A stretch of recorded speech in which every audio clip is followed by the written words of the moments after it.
say this to you. Some things are left better off unsaid. Sometimes you take your bag, you take your money, you take your $30 million and you leave and you close the door quietly. We talk a lot about closing the door quietly over here. And I do believe the fact that Cassie had something else to say post verdict may have placed a target on her back. What are your thoughts? I think the fact that she came out and poked her head out like a groundhog has possibly caused her to be a sitting duck. Because as of today, Clayton Howard, a male escort, has filed a lawsuit against Cassie, claiming she gave him an STD and aborted their pregnancy without his knowledge, without his permission. Clayton, come on now. Are you sitting here telling me you wanted the baby? We're going to talk about it. For those of you who are just tuned in, or if you're new to the channel, welcome to the palace. I'm Queen Sheba. I cover a variety of hot topics specific to reality television, but most importantly, I hone in on the psychological and the behavioral traits of the Black experience. Subscribe now. Clayton, quit playing with me, because I know damn well you know and I know. I'm sorry, y'all. You know and I know. Cassie did not want a baby with you. But Cassie, here's the thing. Here's the thing. You testified under oath that it was consensual. They have exhibits that they entered into the court as evidence of you initiating freak offs, of you directing and guiding. And sometimes, y'all, you got to know when to hold them and know when to fold them. Cassie, you had the favor of the public opinion after you left that courtroom. You needed not say nothing again. I'm sorry. Just because a lawyer says to do something doesn't mean they're right. My background is in organizational psychology with a specific focus in behavioral modification. I would have told her, we're not saying one word. We're going to wait. We're going to let the smoke clear. We're going to be quiet. I strongly believe because Cassie has something to say, and now people know that she got that money comes to me, flowing effortlessly. They're going to come for you, Cassie, because he was found not guilty. They're going to come for you, and they're going to strip and rob and attempt to take every penny of that $30 million that you received. And you know what? We got to base it on the law. We have to base it on the law. When Cassie received $20 million from Sean Diddy Combs, that was her justice. Cassie chose a civil lawsuit over criminal charges. That was her justice. That was her freedom to choose within the legal parameters that she had of how she wanted to approach her case. When Cassie received $10 million from the Intercontinental Hotel, she utilized the flexibility and the freedoms that were that she rightfully deserves, right, within the legal system. So if we're gonna base it by law, I need you to sit back, take your feelings out of the equation. And if we're talking law, he has every right to sue as a victim. See, that's why I'm saying, because some of you are gonna say he ain't no victim. Well, that's what the people are saying about Cassie. Now, do you see how this thing is convoluted and it becomes complicated? Like I was telling you, well, you need to choose. I ain't choose. I'm telling you, it's complicated. And you're going to say, hold up, Clayton, because you consented. Well, now he's a victim. And he's coming after Cassie. He's also coming after Diddy, but I think his primary target is Cassie. And I think he's going to get something, but because he's claiming that Cassie gave him, not Diddy, Cassie gave him an STD knowingly, infected him. Now, let me ask you something. Had it been a man in any situation, we're not talking about the celebrity status of it all, but had a man knowingly slept with different women and did not protect themselves, did not or was not proactive in protecting himself and gave STDs to different men, what would be your thought? I mean, to different women, what would be your thought? If it were a man that was sleeping with different women and freak offs and giving them STDs, what would be your thoughts? Because now you have this male escort that says, although the government did not call me and qualify me as an expert witness, listen, this girl slept with me. She gave me an STD. And not only that, listen, oh my God. He's saying she aborted their baby without his permission. Now, Clayton, I'm gonna need you to come forward to the altar on this good old Thursday, Sunday. You and I both know damn well Cassie did not want a baby by you. But however, Cassie, he's a victim. And listen, some people are going to say to y'all, I need you to keep that same energy. And that's why I keep saying over here, we hone in on the psychological and the behavioral traits. Because I said, women, be very, very careful. Be very careful. It's a tricky game of how you present yourself when you say, listen, I ain't going to even get into it today. We have to be careful as women. Either we're in charge and we're equal or we're not equal. He's looking at her as an equal abuser and an equal predator. If you go back to maybe a year and a half ago, Jonathan Odie, and a lot of people conveniently skipped over this. I'm talking about the facts. And some of you don't like the facts, or you become uncomfortable with the notion that we talk facts over here, right? Not opinion. Well, I'm going to insert my opinion. But when I do, I'll let you know this is what I believe. Here's my thoughts. But the fact of the matter is, Jonathan Odie, about a year and a half ago, we got a glimpse of a social media clip of Jonathan Odie stating, I was Cassie's and Diddy's sex slave for a number of years. Listen, this is wild. Clayton Howard, a male escort, is coming for Cassie and Diddy in his new lawsuit. And he's suing them.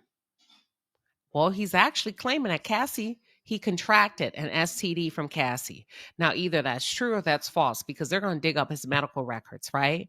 And his name was mentioned in the courtroom. So I know that for a fact because I have the notes. He's saying, listen, she gave me something. Now, I know that was mentioned in the courtroom because they showed a text message between Cassie and Sean Puffy Combs where he's like, oh my gosh, you got to be more careful. And she says, I'm going to go take a test. Now, while we were in a courtroom, she said tests. It was plural. I immediately thought STDs. Some of us kind of went back and forth, and I said, it's a STD. Because if you look at the next text messages, you can clearly see that some of them were omitted. And my notion is, well, you cannot talk about people's medical diagnosis or medical conditions because it's a clear violation of HIPAA, right? So he's saying he contracted an STD from Cassie and that Cassie allegedly boarded their unborn child without his permission. He was one of the several male escorts that was hired by Cassie and Diddy. And he's claiming that during the freak-offs, he went by the name, quote unquote, Dave. Dave. That was his alias. And during one session, he contracted. Now, they're not saying what STD. They're not saying it. I know you don't. Now, here's my thing with you, Clayton. You go on record. You're going to have to go on record about it, whether you want to or not, because you're going to have to prove it. And one thing we know about the feds, they're going to get all up in your business, whether you want them to or not. Cassie, you may have received immunity in Diddy's criminal trial, but that doesn't mean that people cannot, or these men, or whomever else may have been in those rooms, may not bring charges up against you. And that's why I keep telling y'all, less, say less, do less.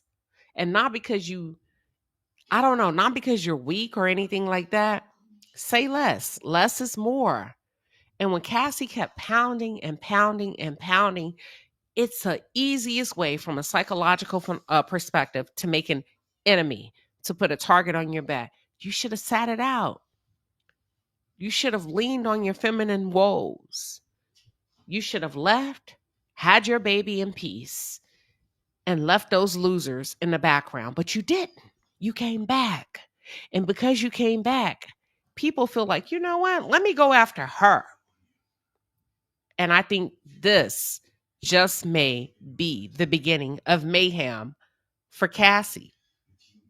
Because here's my thing. Do y'all still feel like a victim is a victim is a victim is a victim? Or is there a bias where you feel like a man can be a victim and only a woman can be a victim? And we talk very openly and honestly over here on this channel. I asked you last night, is it that women are perceived to be the victims because we possess a vagina? Nothing more, nothing less. That's it. That's all. I'm not saying what I'm just asking you. Or are we going to keep the same energy when a man comes to the forefront and say, I was victimized? And not only was I victimized by Diddy, but I was victimized by Cassie. She's also complicit. She was also a predator. She was also an abuser. And here's what she made me do. And here's what she did to me. What are your thoughts? I want to talk about it. And not only that, let's go a little bit deeper. Because an alternate juror did an interview where he said, I saw the freak offs. I saw the freak offs from both the angle of the defense and the angle of the prosecution / government. And no matter how you spin it, there was nothing in that room that was forced. It was actually pretty chill, pretty relaxed. And y'all, listen to this. Watch this. In the lawsuit that Clayton Howard has just filed against Cassie and also Diddy, but it seems like a bulk of his lawsuit is focused primarily on Cassie. He's claiming that Cassie aborted his unborn child without his knowledge and says that after the abortion, she continued to have unprotected sex with him. Now, here's my thing, sir. You consented. That's what I told y'all. It's very tricky. So for some of you that are gonna come in here and say, sit down. That's what people are telling Cassie. Sit down. You consented. It's so complicated, but it doesn't have to be. In his book, Cassie, Victim or Co-Conspirator, he detailed Cassie revealing she was pregnant while he'd been in prison for violating parole. Lord have mercy. Lord have mercy. She told me that she, quote unquote, she told me that she had been pregnant and was sure it was my child. He claimed she began to cry and said she didn't want to go through with it. After seeing her emotional, he claims that he had no choice but to forgive her. It's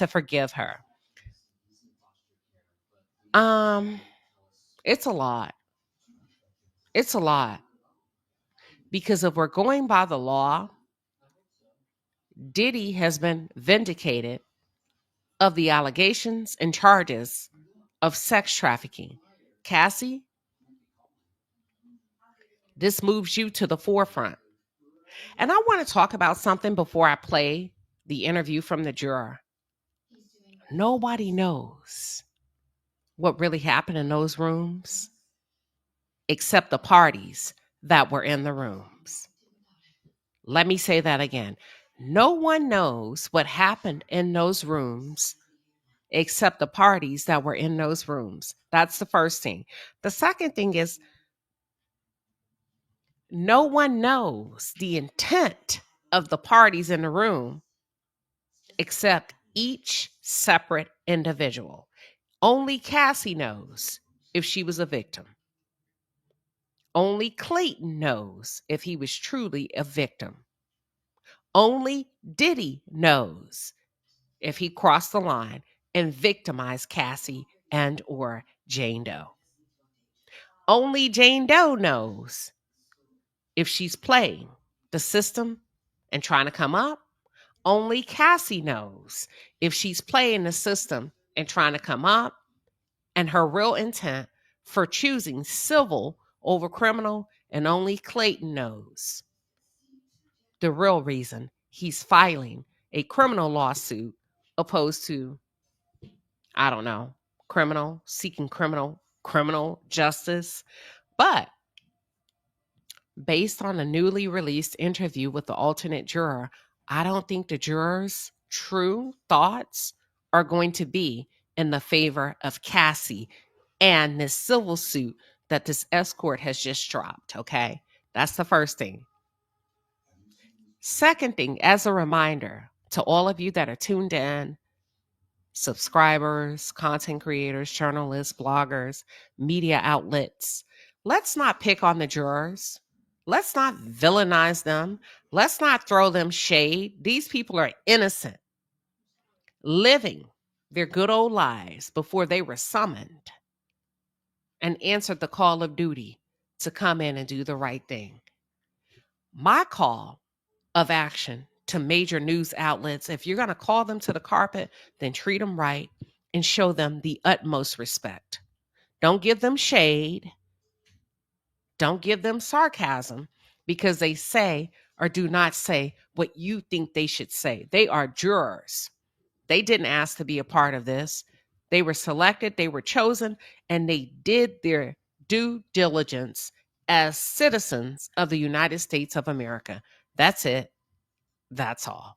They were very graphic, and but I think overall, it was we were looking at it from like one side, and it was definitely riveting and eye-opening.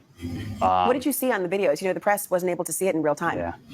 No, I mean, they were showing some of the. Well, I mean, it was both the freak offs and hotel nights, as they were called, from both of them. But it was. Were they showing those videos? They showed. Well, again, the defense and the prosecution showed different clips, so they were very selective. Like the prosecution was showing more, just Cassie just sitting around. The defense showed that. Defense showed that, yeah. Just her sitting around not engaging in sexual activity. Yes. The prosecution, when you had to have your headphones on, otherwise, what were you seeing then? There was sexual activity, but I mean, it wasn't really. Was it force?